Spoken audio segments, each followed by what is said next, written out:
Un saludo para todos. Les vamos a presentar el análisis realizado al artículo científico denominado Asociación entre el consumo de jugo de 100% fruta y el aumento de peso durante 3 años realizado a mujeres posmenopáusicas dentro del programa Iniciativa a la Salud de la Mujer.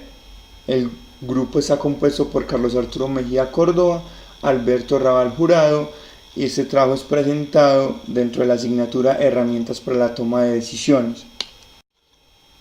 La agenda que vamos a tener en esta presentación consta de 6 puntos. Primero abordaremos la introducción, luego hablaremos la descripción del caso, luego brevemente hablaremos sobre las herramientas cuantitativas, las lecciones aprendidas e impacto de la apropiación de las herramientas, a qué conclusiones se llegó y las referencias bibliográficas que se utilizaron para hacer el trabajo. Este artículo lo sacamos de Scopus, fue presentado al Journal de Medicina Preventiva en el año 2018. Fue básicamente un estudio que se realizó dentro del programa de Iniciativa de la Salud de la Mujer a 49.106 mujeres posmenopáusicas, donde se trató como problema principal la relación entre el aumento de peso versus el consumo de fruta durante 3 años. Los autores describen que utilizaron un modelo lineal de efectos mixtos para determinar la asociación entre el consumo de fruta y el cambio de peso durante los 3 años que ya hemos mencionado. Se incluyeron covariables de interés como la edad, los factores demográficos, el tabaquismo, el índice de masa corporal, la terapia de reemplazo hormonal, factores de estilo de vida y cambios en la alimentación con respecto a la fruta entera y a las bebidas azucaradas. Se hizo un análisis ajustado multivariado y presentaron intervalos de confianza del 95%.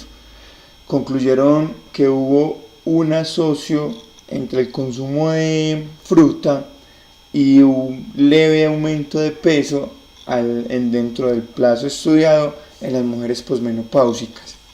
Finalmente, con lo que queremos con el caso es observar qué herramientas cuantitativas usaron para la presentación y el análisis estadístico de los datos. Descripción de las herramientas cuantitativas. Dentro de las herramientas cuantitativas quisimos citar 4: las medidas de dispersión, las medidas de tendencia central, la aleatoriedad de las variables y la correlación de las variables.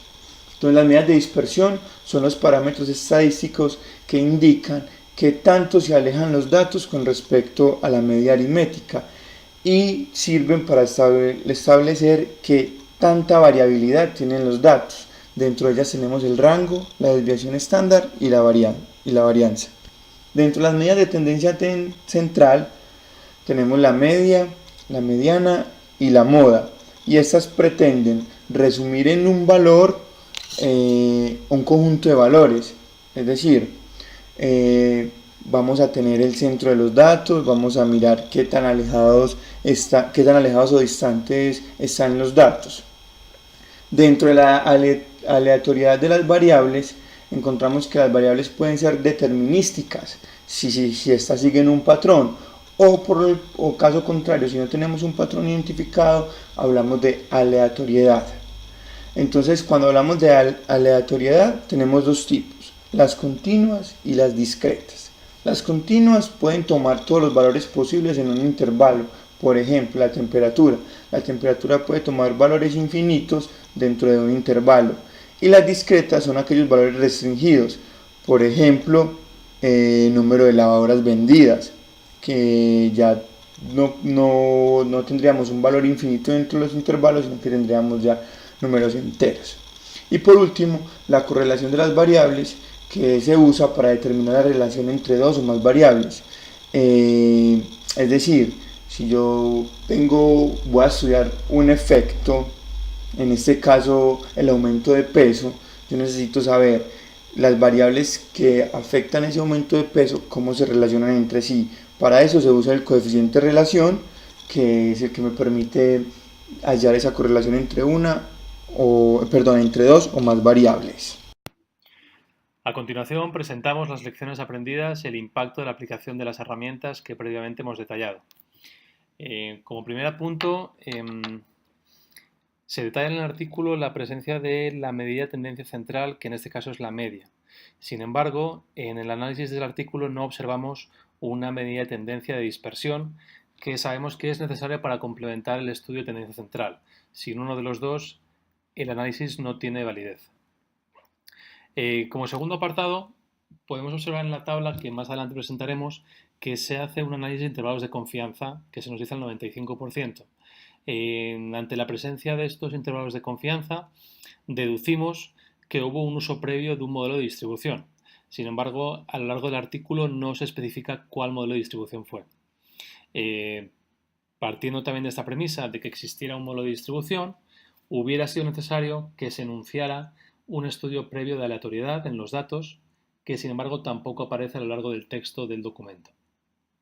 Por último, el tercer impacto de la aplicación de las herramientas estudiadas en clase ha sido que no existe, o no hemos sabido al menos leer en el texto, un análisis de correlación entre las covariables del estudio, lo cual no deja de ser curioso cuando en este artículo resulta evidente la gran cantidad de covariables que aparecen afectando al resultado, con lo cual habría sido de esperar un estudio de correlación entre estas covariables.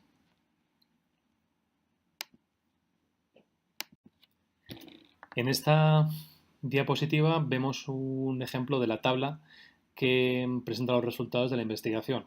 En esta tabla es como aparece lo que comentábamos previamente, los valores de promedio y los valores de intervalo de confianza al 95%. Y ya por último las conclusiones. Bueno, partiendo de la base de que hemos entendido bien, esperamos, eh, los contenidos de la asignatura de herramientas para la toma de decisiones, pues la conclusión a la que llegamos es que realmente porque una publicación se encuentre en una revista indexada y podamos encontrarla en Scopus, que es una base de datos confiable de publicaciones, eso no garantiza que la aplicación de las herramientas estadísticas haya sido precisa o la adecuada. En el caso nuestro del artículo trabajado, como hemos comentado previamente, hay varios detalles que se podrían haber hecho diferente, porque encontramos carencias o ausencias de esos componentes. También podría ser el caso que los investigadores hubieran hecho ese análisis, pero no incluyeran en el texto el detalle de ese estudio.